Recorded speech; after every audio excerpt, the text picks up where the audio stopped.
هلو السلام عليكم دمان اهلي اصحاب ان ادمان idin salaamaya maanta oo ay taariikhdu tahay baan filayaa 19 bishii tobnaad 2017 oo markii ugu horeysay ee aan recording sameeyo aan damacsanahay in la share gareeyo asxaabteeda adduunka daafihiisa kala joogta anigoo doonaya inaan ra'yigayga ka cabiro oon ka sheego doodii live-ka loo soo daayay ee ay ku doodayeen saddexda murashax madaxweyne ee xisbiga kulmiye wadani iyo ucud mudane faysal cali waraabe mudane muuse biixi cabdi iyo mudane cabdiraxmaan maxamed cabdilaahi ciro horta guud ahaan waxaan doonayaa inaan marka hore hambaliyeeyo ummadda reer somalilan meel kastoo joogto iyo saxaafaddii iyo labadii wariye ee sida quruxda badan ee xilkasnimada iyo mas-uuliyadda ku jirto u daadihinaya barnaamijka ee aan muujinayn inay qofna wax xagilinayaan aad baan u hambalyaynaya aadna waxaan u hambalyaynayaa dimuqraadiyadda somalilan ee kobacday ee maalinta ka dambaysa waxay yidhi ku soo kordhayaan adduunkuna waa sidaa waxay faranjiyiintu yidhahdaan rooma maalin laguma dhisin markaa waxaad mooddaa in aynu maalinba tallaabo qaadayno oo aynu gaadhayno meeshii hore ka sii yar sarrayso ka qurux badan waayahay dooddu iyadoo ahayd dood qurux badan oo run ahaantii aad u xiiso badan oo yacnii intii aan daawanayay xitaa aan dhibsanayay inaan iban xitaa meel u kaco haddana waxaan odhan karaa su'aalihii la weydiiyey oo ahaa infact su'aalo qaarkood ay very sensitive yihiin oo bilmetel marka lalahaa waxaad sheegtaa qofku kale ama kandidaadka kale wuxuu kaaga wanaagsan yahay maxaad ku khilaafsantay maxaad ku raacsantay waxa ay su'aalo aad sooran kartid de talentka qofka iyo maskaxdiisa iyo garashadiisa iyo aragtidiisa siyaasadeed iyo waayo aragnimadiisa dibadda u soo saaraysa waxa laakiin cajiib ahayd oo xalay maankayga xagal 180 leexiyey ninka la yidhaahdo faysal cali waraabe faysal cali waraabe xalay wuxuu muujiyey inuu odayahay waa kow inuu sense of humor leeyahay qof marna serious noqon kara oo wax adagoo dhaba ka hadli kara wakhtiyada qaarna kaftami kara oo dadka ka saari kara attentionkan iyo culayskii faraha badnaa iyo xasaasiyaddii kulanka iyo goobtu ay lahayd oo ka qoslin kara farxad jawi farxadeed abuuri kara marna siyaasi rugcadaadiya oo bisil su'aalaha siyaasadda ku salaysan ee qaranka dhisiddiisa siyaasadda arrimaha dibadda isdhexgalka bulshada wuxuu uga jawaabayay si dhiibli ah ood garanayso inay wax meelu yaallaan oo aqooni ku dheehan tahay istayjyada iyo sallaanka uu u marayo labadana kale way mala awaalayeen may xumayn oo iyaga laftooda way dadaalayeen laakiin they show a great lack of experience waxay muujiyeen in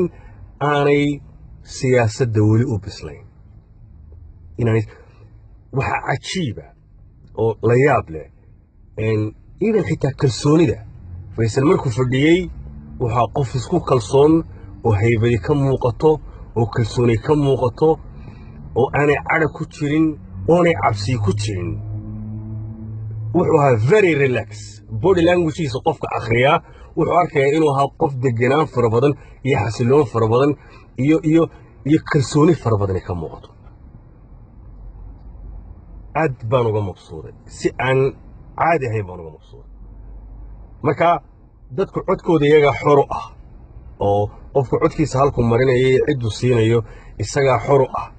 laakiin xalay faysal cali waraabe anigu waxaan ku qiyaasay micyaar kale oo aan hoyo ugu qiyaasin ummadda somaliland waxaan odhan lahaa oo aan fari lahaa haddii ay in wax iga dhegaysanayaan aynu jebinna waxay filanayaan dadka isu tirinaya inay ka tuwan yihiin faysal cali waraabe ama ay ka lacag badan yihiin ama ay ka tol badan yihiin exercise-ka dimuqraadiyadeed ee aad leedihiin maanta dadka xaqa u yeeshay inay codeeyaan nasiibka u yeeshay waxay awoodi karaan inay siday doonaan ka yeelaan qofka ay doonayaan faysal cali waraabe wuxuu inaga mudan yahay inaynu maanta u hiilino wuxuu si bablika u yidhi aniga tolkay waa la iibsaday wuxuu sheegay in dhaqaale looga badan yahay nina dowladda asadkeedii iyo dhaqaalaheedii iyo waxay hanti haysay uu sheegtay nina uu sheegtay inuu inkastoo hayb wadaag leeyihiin haddana uu dee ka tol batay oo ka dhaqaalo batay haddii allaba kuruuri ka lacag batay markaa faysal cali waraabe yuu la hadlaya wuxuu la hadlayaa somalilan bulshada reer somaliland buu leeyahay anigu idinkaan idin ahay suldaan reeraha iigu ololeeya melihii qabiil aniga si toosa reeraha ula fadhiisto oo yidhahda faysal cali waraabe codkiisa waxaasoo dhan anigu soo markaa hadalku isagoo la dheeraan oo aanan ku fogaan waxaan qof kasta oo somalilandara kula talinayaa maanta haddii aad doonaysaan beri baa markii ilaahay ha u naxariistee ina xaaji ibraahim cigaal dhintay ayaa yurubtan joogay wakhtigaa laftigeeda nin aan somalilander ahayn baa noo sheekaya annagoo dhallinyaro fara badan oo somalilander ah wuxuu yidhi somaliland haddii ay maanta ka xishooto ninka la yidhaahdo daahir riyaalo kaahin oo aanay u qabyaaladayn oo waxa uu xaqa u leeyahay aanay dhaafin somaliland dowlad jirto oo hirgashay oo socotay bay noqonaysaa haddii laakiin inta garabka lagu dhufto la duudsiyo waxa uu xaqa u leeyahay somaliland hakad bay gelaysaa oo hakad halisa bay gelaysaa ilaahay dadkii markaa wax garanayay talada gacanta ku hayay uu garowsiiyey waxaan aaminsanay in doorashada daahir riyaalo la doortay ay ka mid ahayd waxyaabihii fayska quruxda badan u yeelay somaliland siyaasaddeeda arrimaha dibadda inay ka mid ahayd maanta marxaladdii oo kaleynu taagannahay stagekii baynu taagannahay faysal cali waraabe bulshada reer somaliland buu la hadlay faysal wuu fududiye waa been faysal wuu waalanaya waa been wixii oo dhan xalay beeno wuxuu muujiyey inuu yahay qof qalbi wanaagsan oo saaxiibtinimada qiimeeya oo ninkay gacansaar siyaasadeed yeeshaan meel fog la gaari karaa waxaanu markhaatiga ku furay cabdiraxmaan maxamed cabdilaahi inuu gacanta qabtay oo ka dhigay guddoomiyaha golaha wakiilada waayo xisbigiisu ka soo baxay waa fact waa xaqa jirta waxaa loo qiray in somaliland marxalado fara badan oo gacantaba laysula tegi lahaa uu isagu noqday hoygii nabadgelyada oo uu diiday inay fawdo iyo isdhexyaac u dhaco tanaasulla uu sameeyey kuwii markaa iyagu aaminsanaa inay wax diidi karaanna ganafka ku dhuftay miyaanu qofkaasoo kale inaga mudan inaynu abaalkiisa gudno oo aynu muujinno inaan waan kaa tol badanahay oo waan kaa dhaqaalo badanahay aanay shaqaynayn maalinta codka la bixinayo ummaddayda waxaan ku guubaabinaya oo iga daacada oo qalbiga ka soo gooday inay maanta faysal cali waraabe codka siiyaan